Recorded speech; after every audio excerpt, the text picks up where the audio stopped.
Bienvenue dans Radio Vestiaire, le premier podcast qui déshabille les pros du fitness. Notre but, leur faire dire tout haut ce qui se dit tout bas. Salaire, loyer, conditions de travail, turnover, formation, rétention des talents. Tous les sujets qui animent les coachs sportifs, les salles de sport et par ricochet leurs adhérents sont à l'affiche de cette série sans tabou, destinée à faire tomber les clichés et à apporter de la transparence. Notre but, parler pour rassembler, pour faciliter les relations au quotidien de ces acteurs qui œuvrent pour un même but, la santé physique et mentale du plus grand nombre.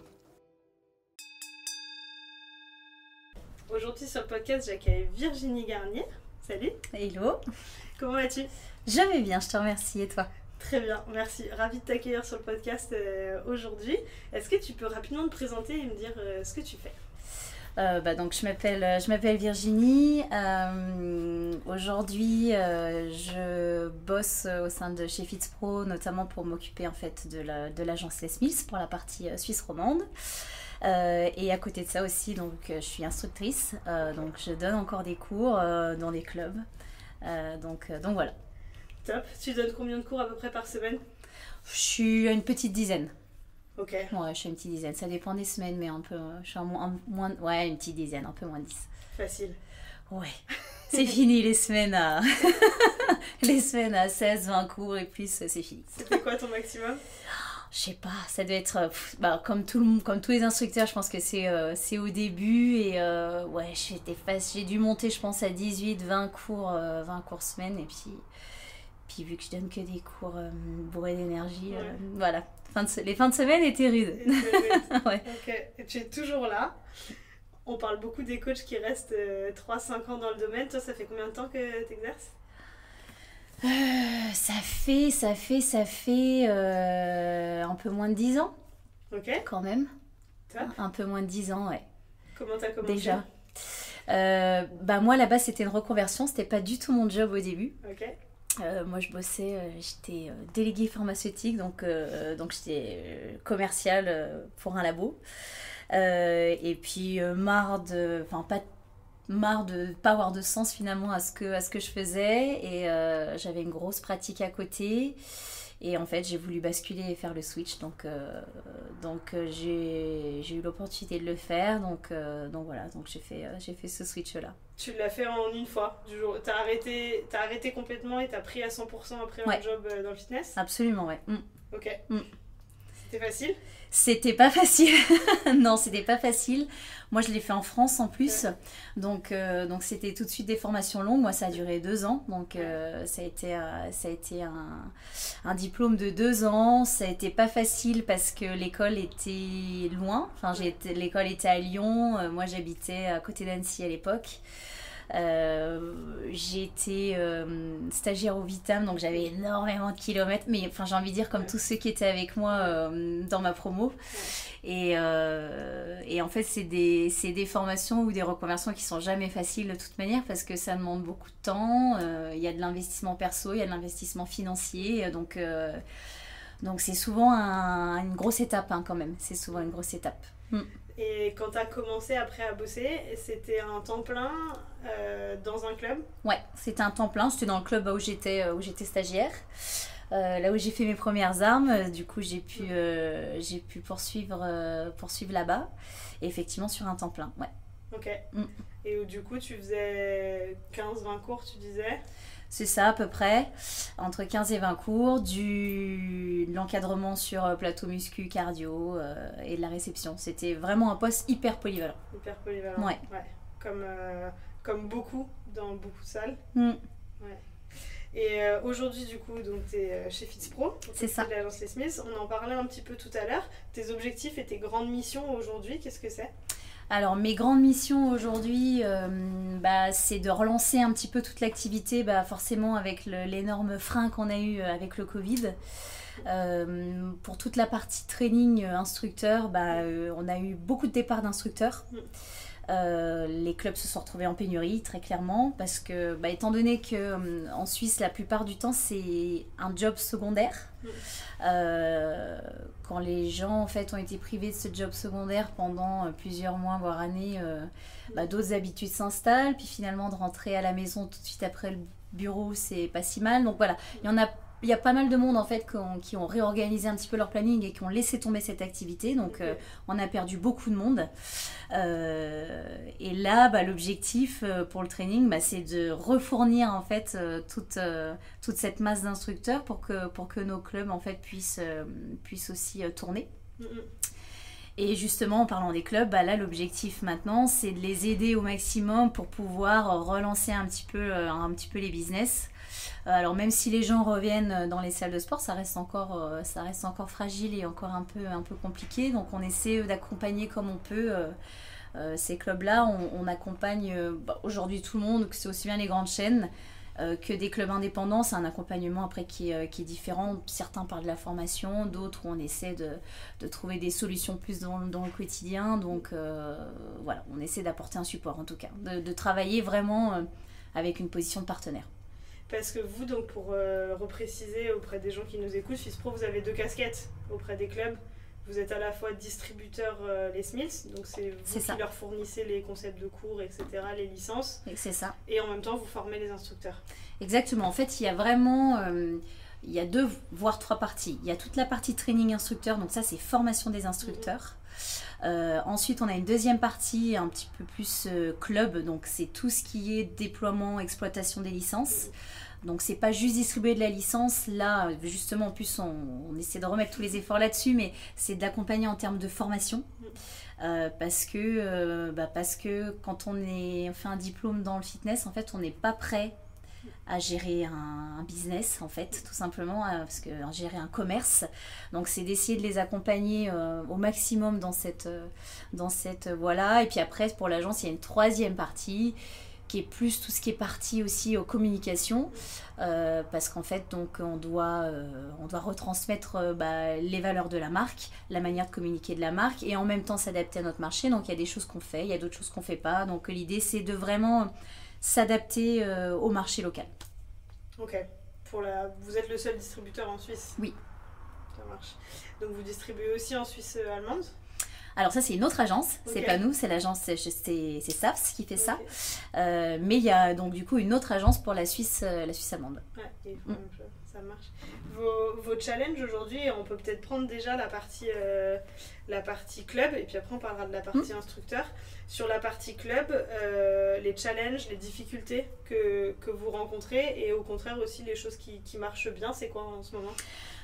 Les difficultés là, c'est la grosse priorité, c'est de soutenir les clubs indépendants. Parce que c'est ceux en fait qui ont le plus de difficultés aujourd'hui.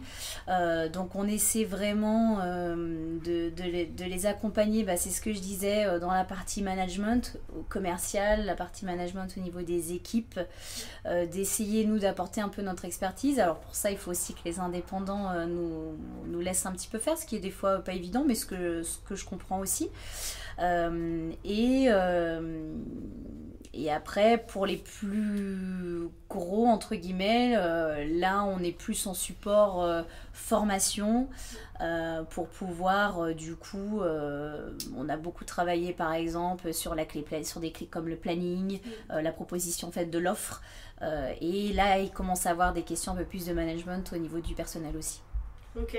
C'est quoi leur problème par rapport au personnel? Après c'est là ils veulent réaxer sur de la polyvalence, donc en fait il y a tout. En fait il y avait 2 choses avant, il y avait l'instructeur de salle, le réceptionniste, et en externe il y avait le prof de cours coach. Je grossis un peu le trait, mais grosso modo c'était ces 3 acteurs là qu'on retrouvait en club. Et aujourd'hui, pour des questions économiques, il faut resserrer un petit peu la masse salariale, parce que c'est ce qui coûte en tout cas le plus cher pour un club. Et en fait, les clubs demandent un peu plus de polyvalence aussi. Donc on essaie d'accompagner là-dessus, dans la formation du coup de leurs équipes présentes, dans l'évolution des missions, parce que c'est un changement. Donc on va faire aussi accepter le changement. Et puis il faut aussi changer d'un point de vue structurel, des fois organisationnel. Donc on essaie de sensibiliser et d'accompagner là-dessus. Ok. Est-ce que pour les clubs, tout ce qui est personal training, qui est très en vogue bien sûr, est-ce que c'est un levier? Est-ce qu'à votre avis, ils l'utilisent aussi dans ces postes polyvalents? Ou est-ce que ça, c'est complètement sorti et laissé aux indépendants? Alors après, ça, c'est pas une thématique que je traite en direct, mais j'ai l'impression que ça reste encore à côté, le personal training. Je vois dans les salles un peu que j'ai pu côtoyer, ça reste encore une sphère un peu particulière. Soit parce que, et très souvent d'ailleurs, parce que les conditions en fait sont pas avantageuses pour le coach, pour le personal trainer, donc du coup qui préfèrent faire ça à côté quoi. Okay, ou directement avec un studio, en louant un espace par exemple, ou des choses comme ça. Ouais. Par rapport à ce qui lui est proposé en club, c'est toujours plus intéressant de rester indépendant et d'être à côté. C'est ça. Ok. Ça veut dire que les postes aujourd'hui, les clubs, et on parle peut-être plutôt des grandes chaînes, proposent plutôt des postes à temps plein et des postes qui demandent beaucoup de polyvalence. En tout cas, c'est la direction dans laquelle ils tendent. Ouais. Et quand on avait échangé dans la préparation de ce podcast, tu m'avais dit que tu avais été beaucoup en contact avec les managers de clubs qui sont pour le coup parfois, je ne veux pas dire qu'ils subissent loin de là parce qu'ils sont dans la mouvance de la vision, mais quand tu dis la tendance vers de la polyvalence, elle est plutôt insufflée, j'imagine, par les directions et les managers doivent appliquer ça. Comment eux, ils vivent ces évolutions-là ? Il y aura toujours ce temps de latence parce que typiquement là il y a des formations qui ont été mises en place pour pouvoir former des nouveaux instructeurs et des nouveaux coachs, mais du coup ces nouveaux coachs doivent avoir toutes les compétences, donner des cours collectifs, savoir encadrer une personne sur un plateau muscu et cardio et pouvoir faire du PT.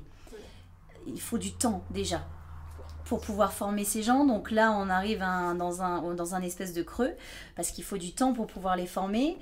C'est des jeunes qui arrivent dans les clubs, que les managers doivent aussi gérer. Alors, autant il y en a qui les gèrent extrêmement bien, autant il y en a qui sont malheureusement un petit peu perdus. Donc, c'est vrai qu'il faut prendre la mesure de ce qu'est un stagiaire en fait, parce que finalement c'est un stagiaire, c'est une personne à former, c'est pas juste une main d'œuvre pas chère. Il faut prendre le temps de l'encadrer, il faut prendre le temps de montrer les process, de le faire pratiquer, de le faire évoluer. Donc dans certains cas, là où ça prend du temps, c'est quand cette partie-là, malheureusement, elle n'est pas comprise quoi. Donc l'idée est hyper bonne au départ, mais il faut le temps de pouvoir appliquer tout ça. C'est comme un cas concret, sans parler de formation, mais voilà, on doit tendre à de la polyvalence. Donc on a un club qui est en coach, qui n'est pas formé en cours collectif, et on va lui demander de faire des cours collectifs. Donc on le balance un petit peu comme ça dans la fosse au lion parce que c'est pas facile en fait de donner des cours collectifs, c'est des compétences particulières. Il y a une relation de musique-mouvement, faire un coaching de masse par rapport à un coaching de small group ou un coaching en one-to-one, c'est complètement différent. Les paramètres sont pas du tout les mêmes et même malheureusement ces gens-là eux aussi ils sont pas armés. Et le risque, c'est quand on les balance dans des cours comme ça où ils sont pas prêts, c'est que du coup, pour un client, la perception de la valeur, elle est faible, quoi. Elle est pas terrible. Donc, pour moi, la grosse difficulté aujourd'hui, c'est que on est un peu dans la réaction parce qu'il y a une pénurie quand même d'instructeurs, malgré tout.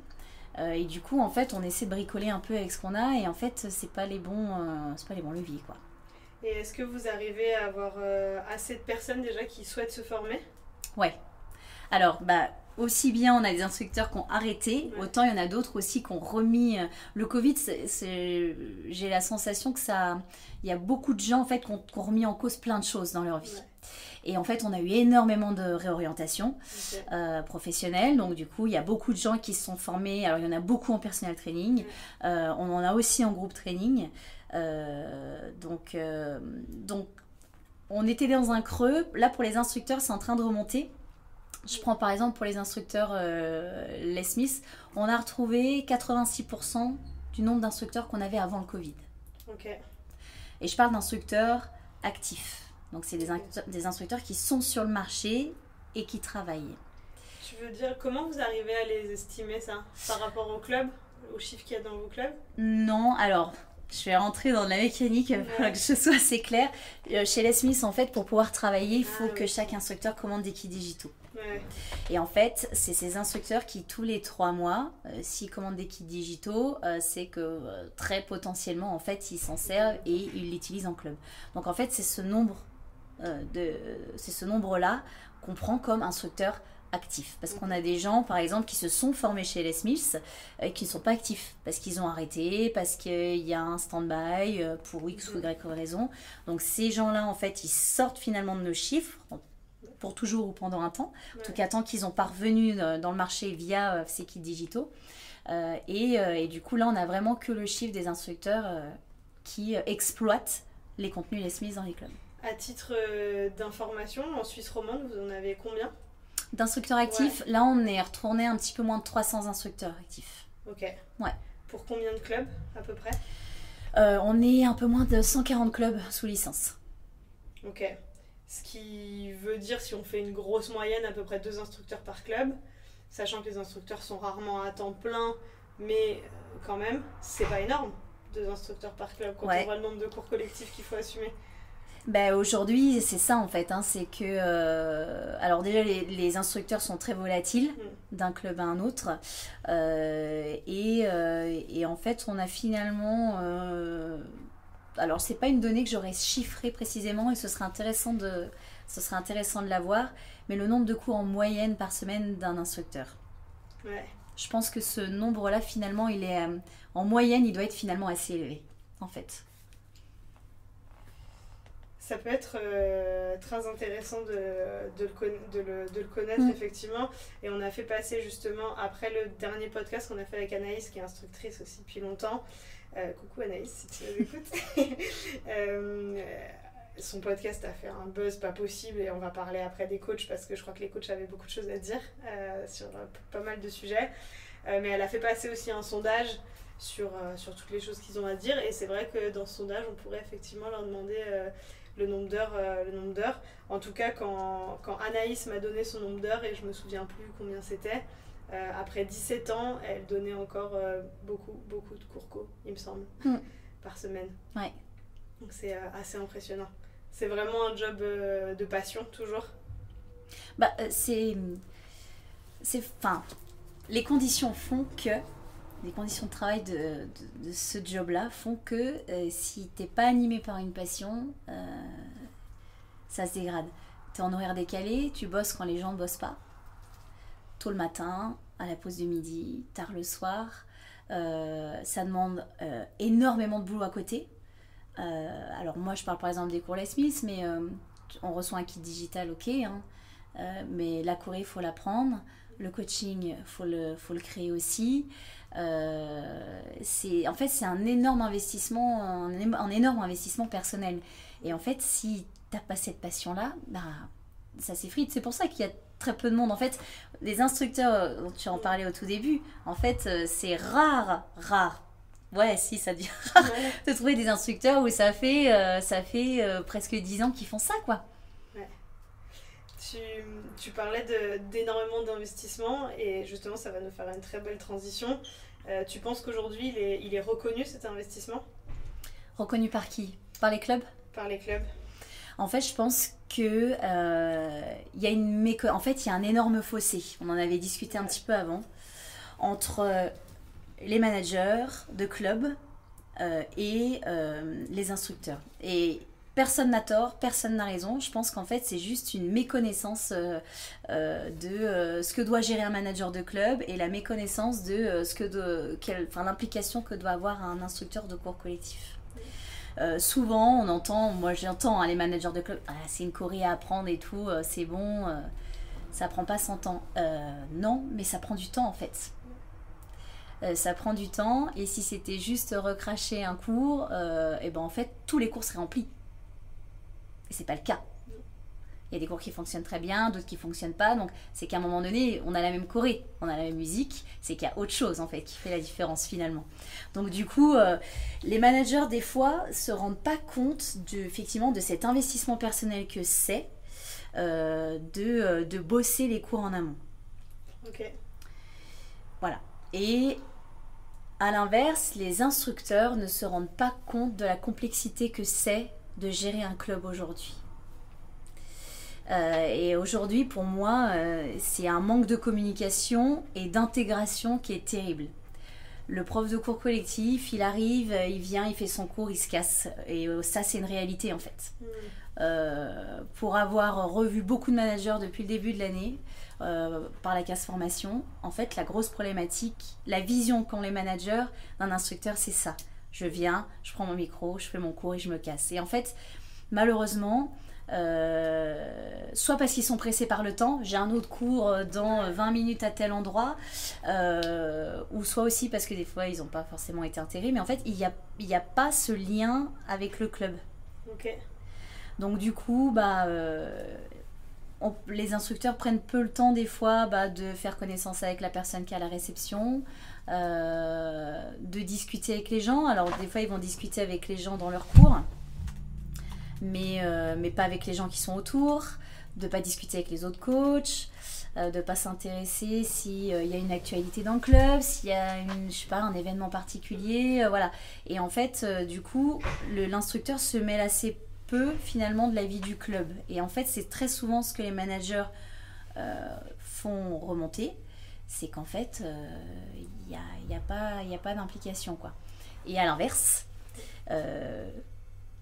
moi, je leur pose la question, mais qu'est-ce que vous avez fait aussi pour impliquer finalement les instructeurs dans votre team? Il y a des petites choses toutes simples.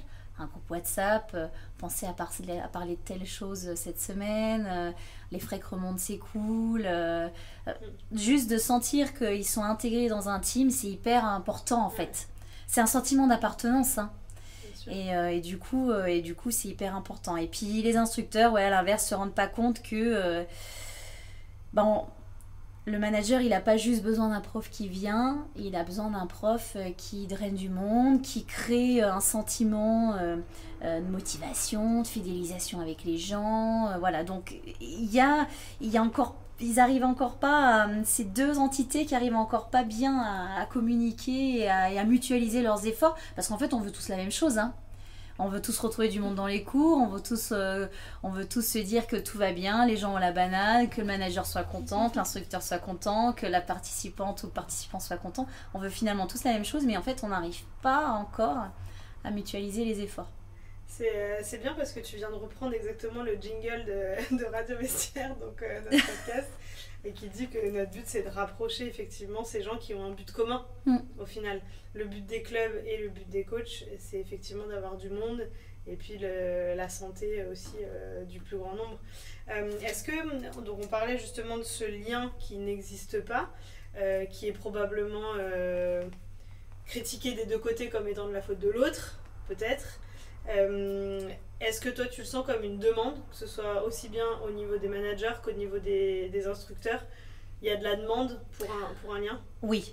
Moi, j'ai les managers parce que, alors quand on les a en formation, moi je suis un peu vue comme la maman, tu vois.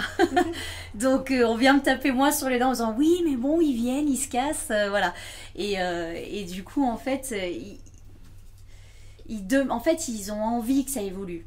Enfin, moi je le ressens comme ça. Ouais. Les managers ont envie que ça évolue et en fait ils savent qu'il y a quelque chose à changer.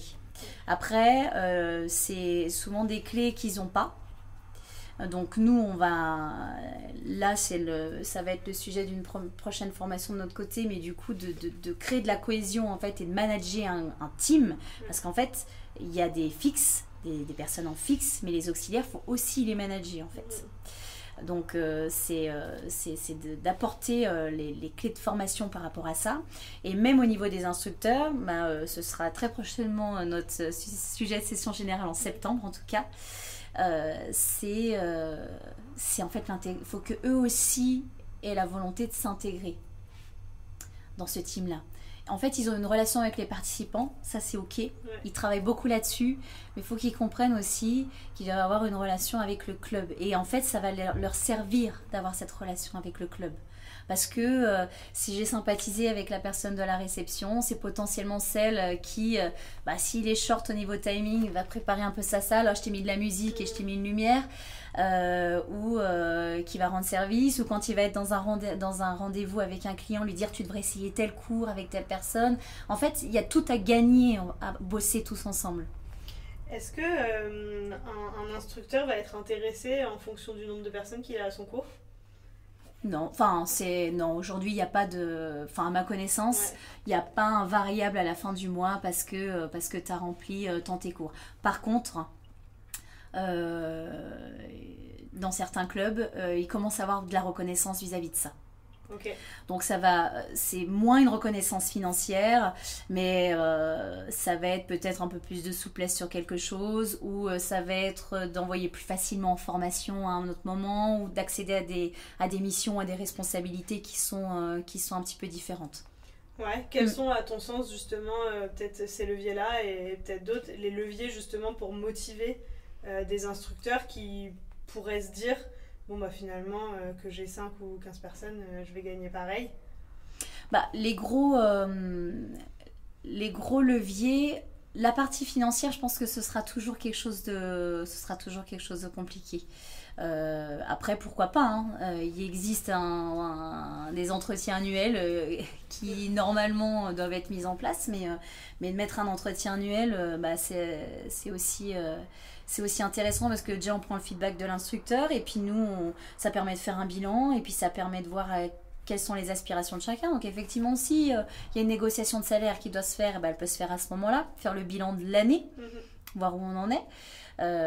Ça peut être d'envoyer en formation ou de participer à une formation, par exemple.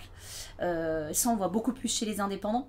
Chez des indépendants parce que il y a eu un gros investissement avec cette personne-là, on va la faire évoluer et on participe un peu à au financement de sa formation, par exemple. Tu veux dire qu'ils vont participer plus facilement à la formation d'un indépendant que d'un salarié? Alors non, quand je dis indépendant, c'est le club indépendant. Ah, les clubs indépendants. Ouais, c'est le club indépendant. Qui est... il a plus les mains libres aussi, hein, exactement, qu'un manager d'un club Let's Go, d'un club active. Voilà, ils ont plus de marge de manœuvre. Souvent c'est le patron en fait, hein, finalement, le manager du club. Donc ils ont plus de latitude. Ils ont plus de latitude. Pour faire. Tu parlais justement avant que l'un des challenges c'était de retrouver de la rentabilité. Est-ce que ça veut dire qu'aujourd'hui, les modèles économiques sont amenés à changer? Oui, je pense. On en parlait, en fait. On va bifurquer vers des employés qui sont plus polyvalents, en fait. Qui sont beaucoup plus polyvalents. Pour limiter le fait de payer plusieurs personnes à faire des choses différentes? C'est ça. Et à mon sens, alors je dis pas qu'il faut se débarrasser des auxiliaires parce que moi je suis une auxiliaire, hein, donc typiquement voilà. Mais à mon sens, en fait, il faut revoir en fait le profil des gens qui sont en fixe dans les clubs, revoir les profils et peut-être étoffer un peu parce qu'il y en a qui sont relativement à flux tendu quand même, hein, d'un point de vue masse salariale. Mais il faut revoir ça sur quelque chose d'un plus polyvalent pour que déjà, parce que ça arrive, hein, qu'il y ait des couacs entre guillemets de dernière minute, quand il faut remplacer l'un et l'un, si on a une personne qui ne sait pas faire du tout, faut se débrouiller autrement. Tandis que si on a une personne un peu plus polyvalente, ça donne plus de flexibilité, plus de réactivité aussi. Donc c'est plus intéressant quoi, pour le club. Et puis d'un point de vue implication, c'est pareil. Si j'ai 6 auxiliaires qui donnent un cours chez moi, leur implication sera moindre que si j'ai 2 personnes en fixe et 2 auxiliaires qui donnent 4 cours chez moi. Est-ce qu'on arrive du coup à ne pas lasser et à ne pas épuiser des gens qui se retrouvent à tout faire justement dans les clubs?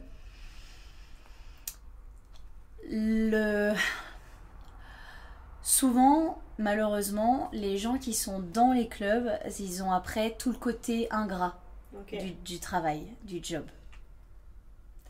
Donc c'est la partie administrative, c'est la partie ménage. Donc ce qui est difficile pour eux en fait, c'est de se dire, moi je fais toute la partie ingrate, j'ai quelques cours et en fait j'ai une personne, peut-être pas tout le temps, hein, mais peut-être qu'il y a un créneau qui est un peu plus fort que cette personne-là. Donc il y a des fois peut-être aussi ce sentiment d'injustice malheureusement qui peut apparaître.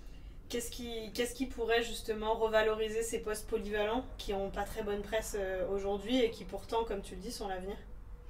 Déjà, ce serait de les remettre un petit peu au centre et puis justement de voir en fait quelles sont leurs aspirations et quelles sont leurs attentes. Il y a des gens, des fois juste un peu de reconnaissance, en fait ça suffit. Ouais. Et en fait des fois de se dire j'ai une team, cette personne-là elle va être responsable, un peu plus responsable par exemple de la partie cours collectif dans un club, cette personne-là elle sera un peu plus responsable du plateau et en fait en plus ça permet donc de responsabiliser l'équipe, de l'investir davantage et en plus d'avoir des nouvelles idées en fait, d'avoir de la fraîcheur dans l'organisation aussi. Donc il faut donner de la latitude, il ne faut pas juste que ce soit des petites mains, il faut élever un petit peu le poste et leur laisser l'opportunité de pouvoir s'exprimer et puis d'apporter aussi leur pierre à l'édifice. Est-ce que tu crois qu'aujourd'hui les clubs ont les moyens aussi de financer et d'encourager ces gens-là? Parce qu'il y a de grosses demandes au niveau salaire. Au niveau salaire aussi aujourd'hui avec le personnel training qui fait rage et c'est sûr que c'est pas facile de bien vivre en tant que personnel trainer, mais il y en a ceux qui arrivent à très bien gagner leur vie, donc ça montre aussi aux autres qu'on peut gagner beaucoup. Donc il y a pas mal d'attentes par rapport à ça. Est-ce que les clubs en général sont prêts à valoriser vraiment ces postes polyvalents en termes de salaire? En termes de salaire, le problème c'est qu'aujourd'hui on a énormément de clubs en fait qui sont dans le rouge. Ok. Pourquoi il y a une urgence en fait de redynamiser le business? C'est parce qu'en fait il y a beaucoup de clubs qui sont dans le rouge. Ouais. Donc je pense, à mon sens, qu'aujourd'hui financièrement c'est compliqué dans l'immédiat. Après faut trouver d'autres leviers. Dans l'immédiat il faut trouver d'autres leviers. Après, on ne peut pas demander à une personne qui a eu un salaire, X salaire, et puis lui rajouter ça, plus ça, plus ça, plus ça, plus ça, parce qu'à un moment donné, on ne peut pas exploiter non plus les gens comme ça, d'accord? Mais il faut trouver d'autres leviers. Peut-être dans l'organisation du travail, il y a beaucoup d'horaires en coupé. Est-ce que des fois, c'est pas mieux de regrouper des horaires? Parce qu'en termes de confort de vie, en fait, ça fait une différence qui est énorme, par exemple. Est-ce que c'est pas de se dire j'ai un coach qui donne dans 4-5 clubs différents, j'essaie de le regrouper dans un? Même pour lui, pareil, en termes de confort, c'est plus intéressant.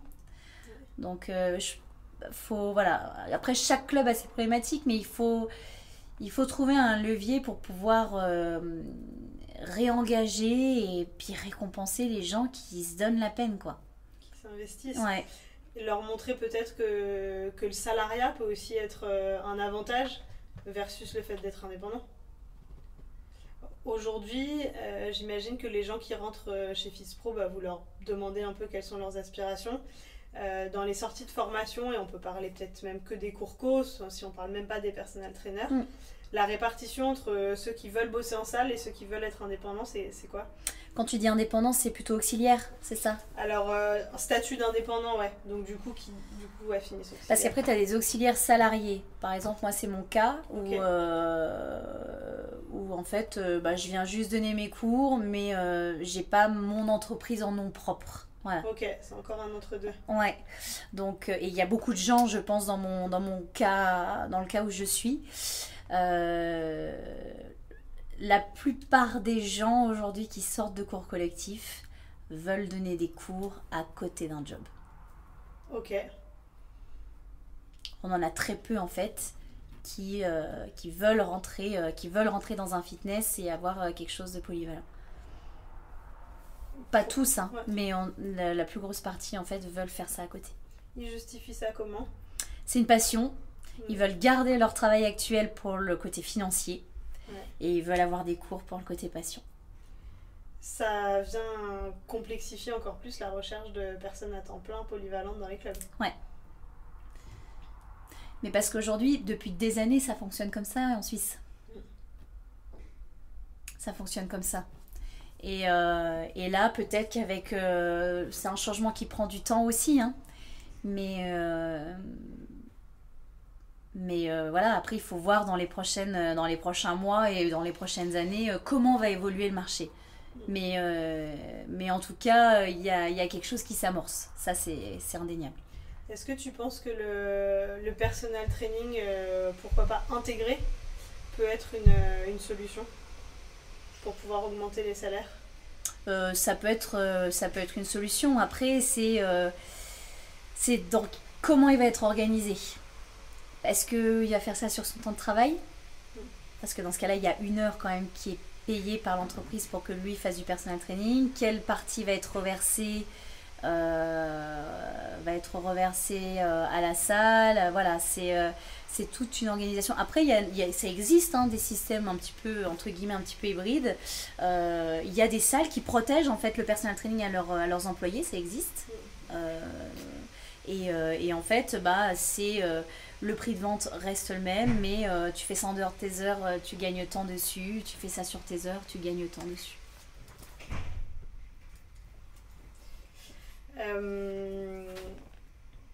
Ouais. Est-ce que tu as l'impression que les clubs commencent à s'y intéresser un peu plus, ou en tout cas à chercher des solutions de ce côté-là? Du côté personal training? Ouais. En fait, il y a aussi l'émergence de tous les studios de PT. Ouais. Et ça fleurit. Le Covid, pour le coup, ça a été un accélérateur. Ouais. Ça a été un énorme accélérateur. Et en fait, après, ça c'est vraiment à titre personnel, mais j'ai l'impression que le PT s'est déporté ailleurs que dans un fitness classique. Ok. Et du coup, c'est dans des studios de coaching qui sont... il y en a que je ne sais combien qui ont fleuri pendant le Covid. Et ça a été ultra profitable pour eux. Ouais. Eux, vous en formez beaucoup aussi chez Fils des personal trainers. Ouais. Est-ce qu'ils ont une formation aussi à devenir entrepreneur? Une forme... Non. Alors, il y a des points qui sont abordés dans tout ce qui est conseiller à la clientèle, ne serait-ce que déjà juste de la vente, en fait. Ouais. Ça, c'est donné. Et c'est marrant parce que je discutais ce matin avec un de mes collègues qui donne cette formation aujourd'hui et qui me disait c'est terrible parce qu'ils ne sont pas du tout impliqués. Et en fait, ils ne prennent pas la mesure de l'importance en fait de ça, parce que un personal trainer il peut avoir toutes les compétences du monde et être le meilleur dans son domaine, s'il ne sait pas se vendre, ça ne marchera pas. Et c'est pour ça qu'aujourd'hui on voit et je suis sûre que ça va faire sourire plein de monde, mais il y a tout le monde a quelqu'un en tête en se disant lui je le trouve franchement pas terrible en tant que personal trainer, mais il est blindé. Il est blindé parce que c'est un très bon communicant, parce que c'est un très bon commercial. En fait c'est un pan de la formation, enfin un pan du métier qui est hyper important. Et au tout début, en fait, ils sont tellement passionnés par l'entraînement, diriger un entraînement, qu'en fait, ils sont focus là-dessus. Et en fait, ils ne se rendent pas compte que ça, c'est hyper important de vendre sa prestation, vendre ses services. C'est le premier point. Savoir se créer une image de marque. Savoir se créer une entreprise éventuellement si on est indépendant aussi. Et même au plus basique, l'attitude. Ouais. L'attitude qu'il faut avoir avec un client, d'avoir une tenue, une prestance, d'arriver en avance. Tout ça, en fait, c'est des choses qu'on est obligé d'apprendre parce que pour beaucoup, c'est pas forcément inné, quoi. Ils prennent pas la mesure de ça. Ils sont tellement dans l'entraînement, je veux encadrer les gens, je veux transformer les gens, et ils sont beaucoup là-dedans, qu'en fait, ça, ils en oublient, quoi. Il y a une charte quelque part qui dit qu'est-ce que c'est qu'un bon coach ou un bon instructeur? Une charte écrite, tu veux dire? Ouais. Est-ce que quelqu'un a déjà écrit ou communiqué une charte pour dire voilà, qu'est-ce qu'on doit apprendre en tant que coach au-delà de la partie technique, on va dire? Ouais, alors nous on le fait avec les instructeurs. On le fait beaucoup et on l'amène sous le levier, ça a été le cas d'une session. Alors nous on fait beaucoup de sessions générales ou des workshops digitaux avec les Smiths pour pouvoir justement apporter beaucoup de contenu de formation. Et en fait, on essaie de leur faire comprendre que ça fait partie de la fidélisation. Vous voulez des gens dans vos cours, mais en fait, il n'y a pas que le cours en lui-même, il y a ce qui se passe avant, ce qui se passe pendant et ce qui se passe aussi après le cours, quoi. On a parlé beaucoup de tous ces acteurs et de ce fossé qu'il y a entre les salles et les instructeurs. Qu'est-ce que toi, tu as envie de leur dire aux uns comme aux autres? Moi, mon cheval de bataille, c'est d'arriver... Parce que... Moi, mon cheval de bataille, c'est d'arriver en fait à faire rencontrer ces gens, parce qu'ils se croisent tous les jours, mais finalement, ils se connaissent finalement si peu. C'est d'arriver en fait à faire... Ouais, parce qu'ils se connaissent pas, quoi. Faut qu'ils se rencontrent, en fait. Donc, on essaye, nous, à notre niveau, de le faire, quoi. Donc, ça va être d'un côté parler à des instructeurs, d'un autre côté sensibiliser des managers à certaines choses. Mais c'est vrai que, ouais, moi j'aime. En fait, on a tous le même but, c'est ça qui est terrible, en fait. C'est qu'on veut tous la même chose. Mais parce que soit on est trop centré dans son quotidien et dans ses choses, dans ses tâches directes, en fait, on lève pas la tête et on voit pas les gens qui sont autour. Alors que si tout le monde bossait ensemble, en fait, ça fonctionnerait bien mieux en tout cas. Ça fonctionnerait bien mieux. Quelle belle phrase pour finir. D'habitude, je demande aussi qu'est-ce qui manque, mais j'ai l'impression que tu as déjà répondu à cette question. Qu'est-ce qui manque dans le domaine? Qu'est-ce qui manque aujourd'hui dans le secteur? Est-ce que c'est ça, c'est des moments de rencontre? Ouais, je pense que c'est ça. En fait, on a plein d'acteurs séparés, il faut arriver à se rencontrer, quoi. Merci beaucoup Virginie. Avec plaisir.